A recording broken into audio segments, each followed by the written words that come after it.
Magandang umaga, narito ang update ukol sa baging lagay ng ating panahon.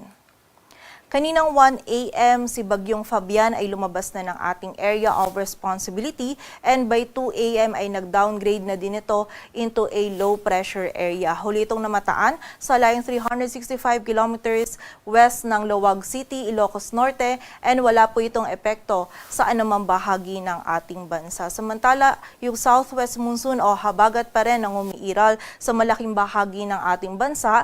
Magdadala pa rin po ito ng maulap na kalangitan at mataas na tsansa ng mga pag-ulan, pagkilat at pagkulog, lalong-lalo na yan dito sa malaking bahagi ng Southern Luzon at ilang bahagi pa ng Visayas. So patuloy pa rin pong pag-iingat sa ating mga kababayan sa posibilidad ng mga pagbaha at pagguho ng lupa. Samantala, yung minomonitor naman po natin na bagyo sa labas ng ating area of responsibility, yung tropical storm na may international name na Podol ay huling namataan sa layong 2,220 kilometers east ng extreme Northern Luzon. Taglay po nito yung lakas ng hangin na 85 kilometers per hour malapit sa sentro at bugso ng hangin na umaabot sa 105 kilometers per hour. Ito'y kumikilos pakanluran, hilagang kanluran sa bilis na 15 kilometers per hour and sa kasalukuyan din po ay wala rin itong epekto sa anumang bahagi ng ating bansa.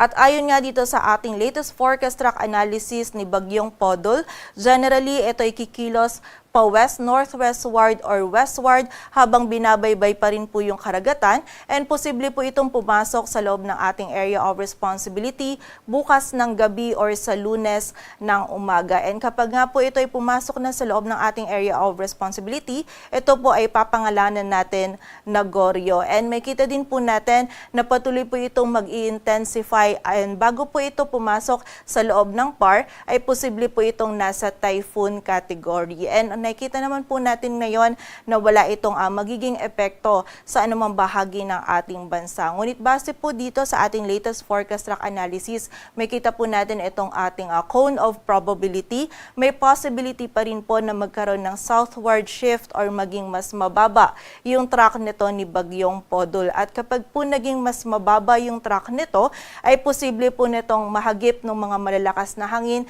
and also ng mga pag-ulan nito itong area ng extreme Northern Luzon. But for now po, less likely yung nakita natin na ganun na scenario and also less likely din po na ma-enhance nito yung habagat sa mga susunod na araw. But mataas pa po yung uncertainty natin so posible pa pong magbago yung ganitong scenario kaya patuloy po nating continuous monitoring pa rin po tayo and patuloy na mag-antabay sa updates na ipapalabas po ng Pag-asa. At para nga sa maging lagay ng panahon ngayong araw ng Sabado, magiging maulap pa rin po yung ating kalangitan. Mataas pa rin yung chance ng mga pag-ulan, pagkilat at pagkulog dito sa Mimaropa, maging sa Quezon at sa buong bahagi ng Bicol Region.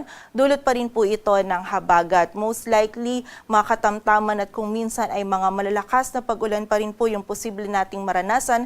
Kaya doble ingat pa rin sa ating mga kababayan sa posibilidad ng mga pagbaha at pagguho ng lupa. Samantala, dito naman sa Metro Manila, maging sa nalalabing bahagi ng Luzon, ay patuloy po magiging bahagyang maulap hanggang sa maulap yung ating kalangitan. This morning po ay makakaranas na po ng mga isolated na mga pag-ulan itong area ng Cagayan Valley and also yung bahagi din ng Aurora. Kaya pag-iingat po para sa ating mga kababayan dyan. Samantala, pagsapit naman po ng hapon at gabi ay tumataas din yung chance ng mga isolated o yung mga biglaang pag-ulan, pagkilat at pagkulog dito sa buong bahagi ng Northern Luzon, maging sa ilang areas pa ng Luzon. So kapag po tayo ay lalabas, huwag pa rin po natin kalilimutan yung mga pananggalang natin sa ulan and also yung mga regional offices po natin ay nagpapalabas pa rin ng mga thunderstorm advisories or mga babala ukol sa mga pag-ulan na ito.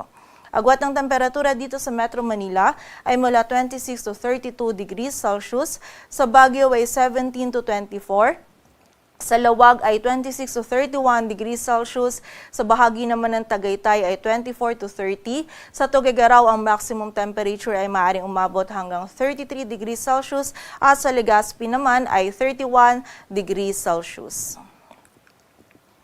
Samantala dito naman sa bahagi ng Palawan, maging sa area din ng Western Visayas ay magiging makulimlim pa rin po yung ating panahon. Mataas pa rin yung tsansa ng mga kalat-kalat na pag-ulan, pagkilat at pagkulog, dulot pa rin po ito ng habagat. Samantala dito naman sa area ng Eastern Visayas, as early as this morning, magiging maulap din po yung ating kalangitan. May tsansa din ng mga isolated na mga pag-ulan, pagkilat at pagkulog. Samantala sa nalalabing bahagi naman po ng Visayas at buong bahagi ng Mindanao, patuloy pa rin magiging bahagyang maulap hanggang sa maulap yung ating kalangitan. Pagsapit po ng hapon at gabi ay tumataas din yung tsansa ng mga biglaang pag-ulan, pagkilat at pagkulog. And posible pa rin po tayo makaranas ng mga biglaan at panandaliang buhos ng mga malalakas na pag-ulan. Kaya muli po, doble ingat pa rin sa posibilidad ng mga pagbaha at pagguho ng lupa.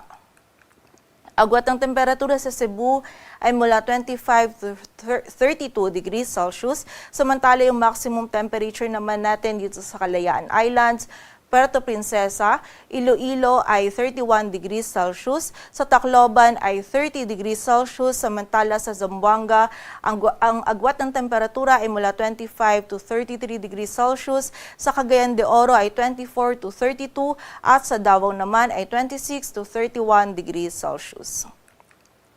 Para naman po sa lagay ng dagat baybayin ng ating bansa, wala po tayong nakataas na gale warning, kaya malaya makakapalaot yung mga kababayan nating mga isda, pati na rin yung may mga maliliit na sasakyang pandagat.